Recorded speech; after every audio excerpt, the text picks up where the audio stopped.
जय श्री राम। सभी को नमस्कार। मैं आप लोगों के सामने शनि महाराज जी के एक कथा रखने जा रही हूँ। और जिस ग्रह में अगर शनि ग्रह का चलन होता है, कहा जाता है कि शनि महाराज जी उसको बहुत कष्ट देते हैं, लेकिन उन्हीं लोगों को कष्ट देते हैं जो लोग अन्याय असत्य मार्ग पर चलते हुए दूसरों को कष्ट देना चाहते हैं। तो शनि महाराज जी उनके लिए इस प्रकार की अड़चन पैदा करते हैं। लेकिन जो सत्य मार्ग पर चलते हुए आत्मविश्वास को जगाते हुए दूसरों के हित के लिए कार्य करता है, तो शनि महाराज जी उसके ऊपर प्रसन्न होते हैं।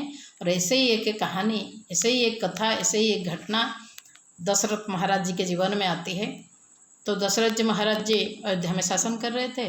तो उसी समय एक कालखंड ऐसा आया कि ज्योतिषों ने बताया कि अयोध्या में जो कृत्तिका नक्षत्र है उससे रोहिणी नक्षत्र में उससे हट के, यानी उससे ग्रह चलन होते हैं, चलायमान होते हैं ग्रह, तो रोहिणी नक्षत्र में प्रवेश करेंगे। अगर रोहिणी नक्षत्र में शनि ग्रह प्रवेश होता है तो राज्य में 12 साल के लिए अकाल पड़ेगा, प्रजाओं को कष्ट मिलेगा, कहीं भी कुछ नहीं होगा, सभी को कष्ट झेलना पड़ेगा। तो शनि महाराज जी बोले क्या किया जाए। तो इसलिए उन्होंने दशरथ महाराज जी बोले कि क्या किया जाए। तो शनि महाराज जी को समझाना पड़ेगा, उनके पास जाना पड़ेगा, उनको स्तुति करना पड़ेगा। लेकिन जैसे ही जाकर दशरथ महाराज जी उनके पास पहुँचे और रोहिणी नक्षत्र में प्रवेश के लिए मना किए, तो शनि महाराज जी उनकी बातें नहीं सुने। तो गुस्से में आकर दशरथ जी महाराज शनि महाराज जी के साथ, शनि देवता के साथ युद्ध करने के लिए तैयार हो गए। लेकिन शनि ग्रह इतने पराक्रमशाली थे तो उनकी तिर्यक दृष्टि से, उनकी कोप दृष्टि से उनकी दशरथ महाराज जी के रथ को उन्होंने जला दिया। और दशरथ महाराज जी के रथ जैसे ही जला, दशरथ महाराज जी नीचे गिरने लगे तो उस समय गरुड़ पक्षी आकर दशरथ महाराज जी को अपने पीठ पर गिराया और उनको जो हालत था उनको थोड़ा सा साष्टांग करने के बाद फिर पूछा कि आप क्या चाहते हो, कहाँ जाना है आपको, आप जहाँ जाना चाहते हो बताओ मुझे, मैं ले जाके आपको वहाँ छोड़ दूँगा। तो दशरथ महाराज जी बोले मुझे शनिदेव के सामने ले चलो, उनके साथ मुझे युद्ध करना है।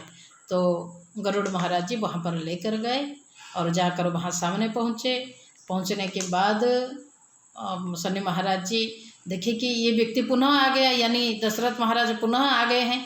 उनकी इतनी आत्मविश्वास, उनके रथ को जलाने के बाद, उनको नीचे गिराने की कोशिश करने के बावजूद भी ये आकर यहाँ पहुँचे। तो ये व्यक्ति के पास आत्मविश्वास बहुत है, तो इसीलिए इस व्यक्ति का मैं कुछ नुकसान नहीं पहुँचा सकता। तो जिस व्यक्ति के अंदर आत्मविश्वास होता है, जिसके अंदर सत्यता होता है, जो सत्यवादी होते हैं, दूसरों के लिए यानी परोपकारी व्यक्ति होते हैं, दूसरों के लिए कार्य करते हैं और जो सत्य मार्ग पर चलते हुए ईश्वर आराधना करते रहते हैं और हमेशा दूसरों की सुरक्षा की, दूसरों की सहायता की चेष्टा करते हैं। और ऐसे व्यक्तियों को शनि ग्रह यानी शनि महाराज कोई नुकसान नहीं पहुंचाते हैं। और इसी प्रकार से उन्होंने कहा चलो जाओ, हम रोहिणी नक्षत्र में प्रवेश नहीं करेंगे, अगर प्रवेश करेंगे तो भी कुछ नुकसान नहीं होगा। इसी प्रकार से उन्होंने आश्वासन दिए। और फिर दशरथ महाराज जी वापस आने के लिए जब लगने लगे और शनि महाराज जी से पूछे कि शनि महाराज जी मैं आपको कैसे, आपको मैं निवेदन करना चाहती हूँ और आपके लिए कि स्तोत्र में पढ़ना चाहती हूँ। लेकिन शनि महाराज जी ने कहा मेरे और आपके बीच में जो बातचीत हुई है, उन्हीं बातचीत को जो लोग सुनेंगे उसको तुम स्तोत्र के रूप में प्रकाश कर सकते हो। उसको जो सुनेंगे, जो भी व्यक्ति सुनेगा और रटेगा, उसको शनि की जो ढाइया और 7.5 है ये कुछ नहीं लगेगा और शनि ग्रह भी उनके इतना नुकसान नहीं कर पाएंगे। लेकिन पुनः वही बातें कि आपको आत्मविश्वासी होना पड़ेगा, आत्मबलों को जगाना पड़ेगा और अपने कार्य को सत्य पथ पर रहकर दूसरों के लिए चिंतन करना पड़ेगा, सेवाभावी होना पड़ेगा, समाज के लिए, राष्ट्र के लिए, यानी दूसरों के लिए मतलब समाज, राष्ट्र, धर्म के लिए चिंतन करना पड़ेगा।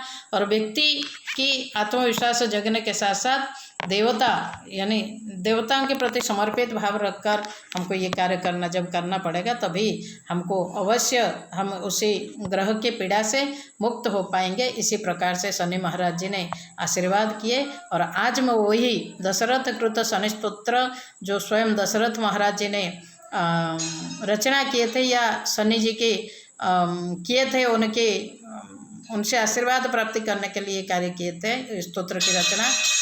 मैं वही स्तोत्र आप लोगों के सामने अभी बोलने जा रही हूँ। अथ दशरथ कृत शनि स्तोत्र। शनि महाराज की जय।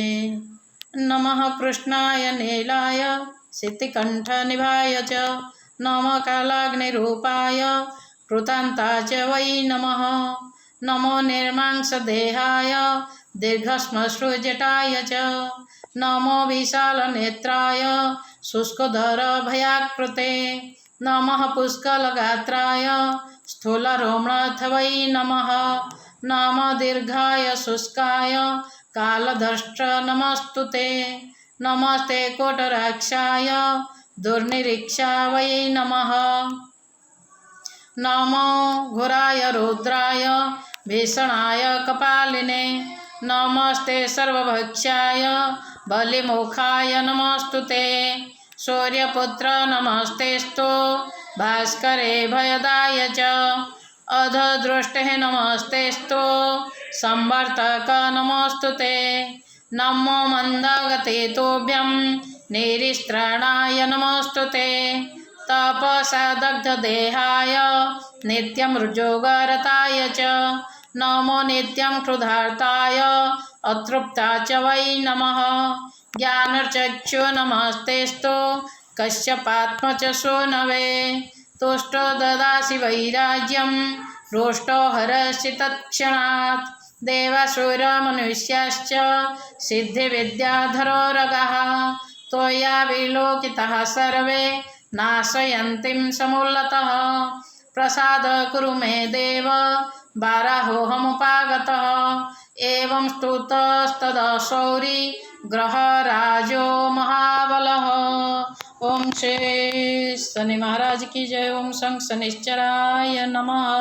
इसी मंत्र के साथ इस स्तोत्र को जो आवृत्ति करते हैं उनको समस्त प्रकार के शनि महाराज जी से होने वाले कष्ट से वो निवृत्त होते हैं।